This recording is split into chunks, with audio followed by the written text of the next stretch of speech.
yourselves to leave the prison one. Show some love. Hold each other. Welcome to the Princess Pat Akpabio Show. On this show, we change minds and change attitudes on how you perceive things in life generally. In life, we have so many questions but fewer answers concerning certain issues that we are facing. And that's why I'm here, to give you the kind of answers that you may be looking for the questions that you have. I am your friend, I am your sister, I am your coach. I'm here to make your day a blissful one. Welcome. We are changing minds and changing attitudes. You are watching the Princess Pat Akpabio Show.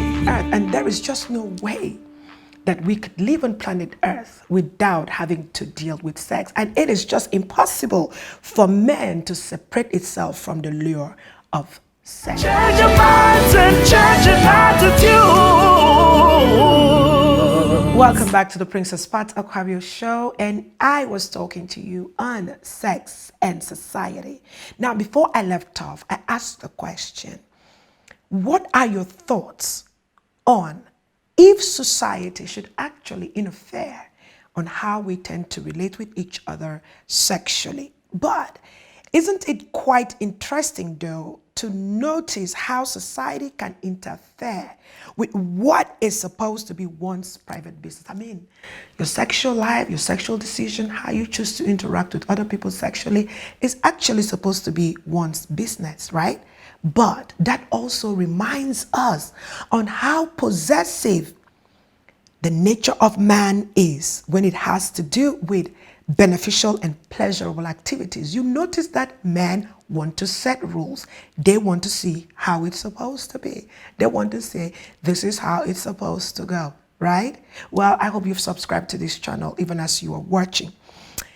What are society views with sex? What are their views? If you want to look at it, let's come down. You know, I've been telling you about experiences and other people's experiences growing up. So what is society views, or what are society views? Number one, in the society we live in, sex devalues the woman. Yeah, it does. Sex devalues the woman, where a lot is being given to man in terms of credit of what a man can do with his body. You would hear something like, you know what you're doing, right? It's a man's world. He's a man. When you get pregnant, you're going to be the one to stay back from school. You're not going to go to school. You're not going to be this. You're not going to be that. But nobody stops to think about, what about the man who is caught in this act, or who was involved in this sexual act with the girl? So much power has been given to man to operate when it comes to the sexual scene, but yet society plays down on it as if it takes only an egg to get a woman pregnant and the sperm is not involved. Have you noticed that a woman would be told, if you lose your virginity, you've lost it all.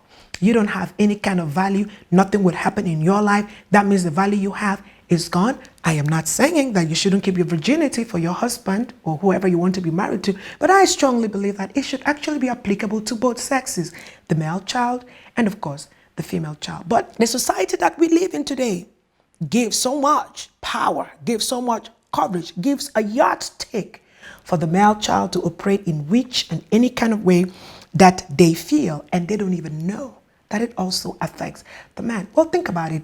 Previously, I was talking about sexually transmitted diseases, STDs and STI. It's not only the woman that gets STDs. It's not only the female child that gets STI. The man also is actually at a great risk of also getting STDs and STI and then transmitting it to an innocent girl child. So when it comes to that, I strongly believe that society should also step in that point to say sex devalues both male and female.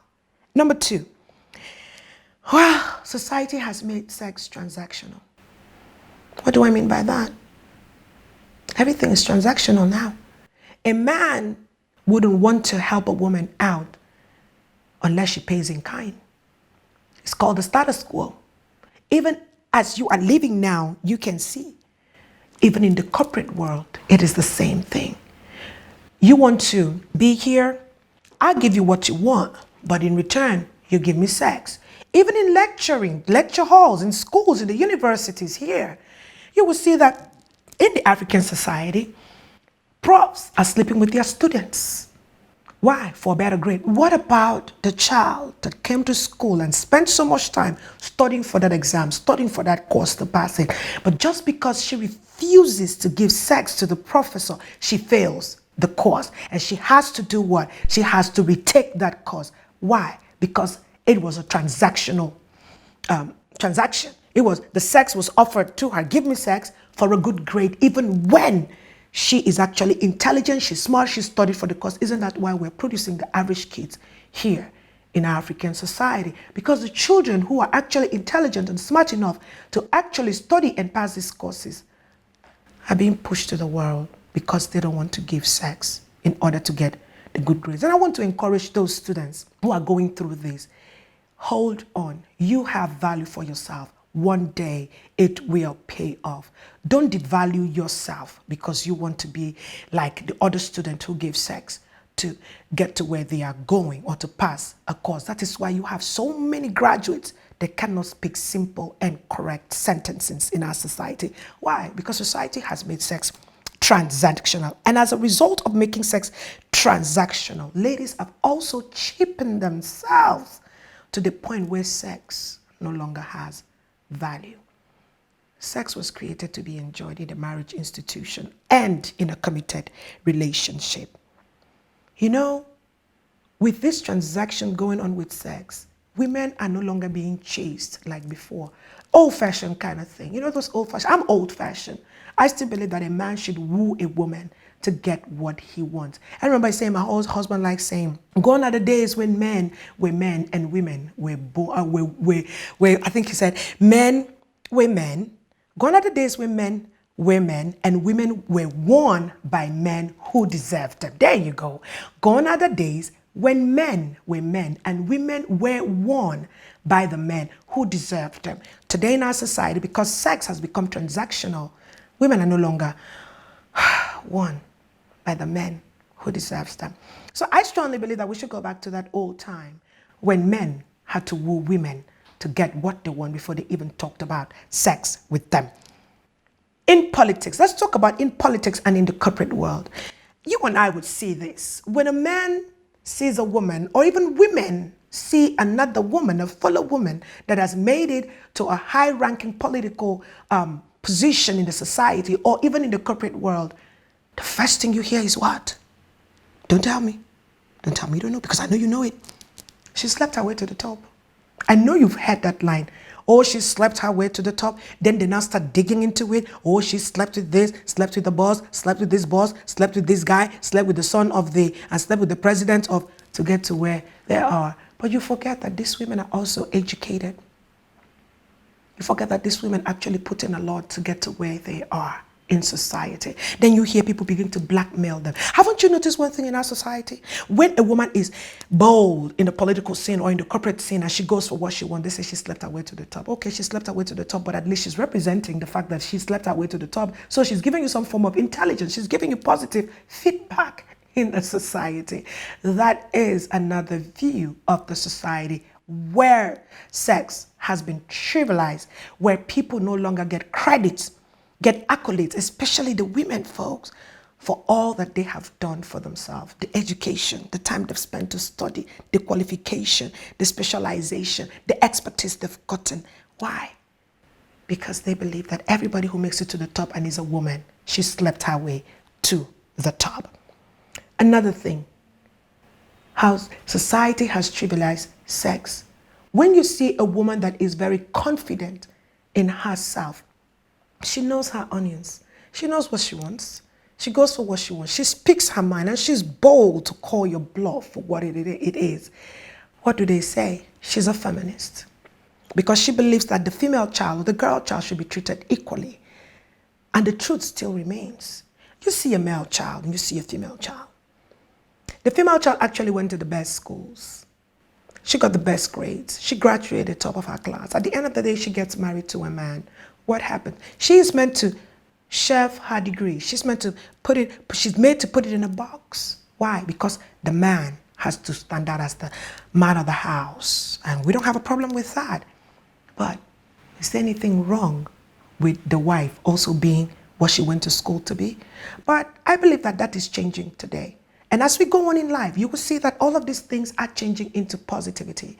As a girl child, as a female child, don't allow society views of sex negatively deter you from being who God created you to be or who you have made up your mind to be. Remember, you can achieve anything that you set out your mind to achieve. Remember, your dreams are yours. So make the best out of it. So now, after all is said and done, take sex for what it is, for what God created it to be. Sex was created to be enjoyed by two married people or people in a serious and committed relationship. Orgasm is the test of heaven. Enjoy it, honor it, respect it. Do not trivialize sex. Men, learn to respect women. If sex comes cheap, you don't have to take it. You don't have to accept it. Men, be responsible. Tell a woman what you want. Don't make sex transactional with any woman that comes your way. Women, you don't have to cheapen yourself to get what you want. You don't have to slip your way to the top. Remember, if you slip your way to the top, you will not last at the top because you may not have what is qualified to make it to the top. One day, a man would wake up and realize that you do not deserve to be in this position. Whatever you do in this life, remember, you are accountable to God when the time comes. How you enjoyed sex, how you valued sex, because sex was given to the marriage institution to be enjoyed. Do not trivialize sex. Do not abuse sex. Honor it, because God would hold you accountable when the time comes. And that is changing minds, changing attitude. Until I come again your way on another episode, I am Princess Pat Akpabio, and as always, to take care of yourself. Bye for now. Things are never what they seem to be. Changing minds, changing attitudes. Bring ourselves to live a peace and one. Changing minds, changing attitudes. Bring ourselves to live a peace and one. Show some love, hold each other's hands. In confidence we'll make the world a better place. We are changing minds and changing attitudes. You are watching the Princess Pat Akpabio Show.